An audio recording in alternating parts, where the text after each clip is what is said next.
التين. فريق ياباني كذلك من 7 أشخاص ظلوا يدرسون ما الذي يجعل الإنسان يدخل في الشيخوخة، واستمرت الدراسة 25 سنة إلى أن اكتشفوا هناك في هرمون يخرج من رأس الإنسان ويبدأ يخرج قليلا من عمر 15 سنة ويزداد إلى عمر 35 سنة، وهذا الهرمون هو الكفيل بأن يجعل الإنسان يدخل في مرحلة الشيخوخة، يخلي الإنسان ينسى أحيانا، يخلي ما يتذكر، بعد سن 50 و60 يبدأ ظهره يحدب، يمسك العصا، نظره يقل.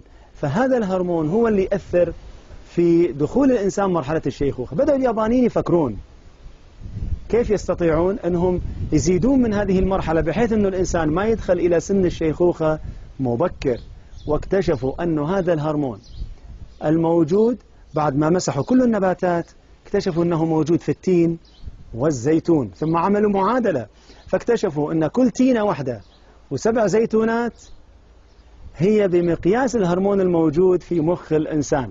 شيخ الأزهر لما سمع بالبحث أرسل لهم صورة من صورة التين والتين والزيتون وطور سينين، فاليابانيين ما صدقوا، قالوا من 1400 سنة أنتم عندكم صورة في القرآن فيها آية التين والزيتون؟ وفعلا سألوا شيخ الأزهر قالوا له كم مرة ذكر التين في القرآن وكم مرة ذكر الزيتون؟ فقال التين مرة والزيتون 7 مرات، أي نفس المعادلة اللي توصل لها البحث. فلما هم سمعوا بهذه النتيجة 7 يابانيين قالوا أشهد أن لا إله إلا الله وأن محمدا رسول الله ودخلوا في الإسلام. إذا نحن نتأمل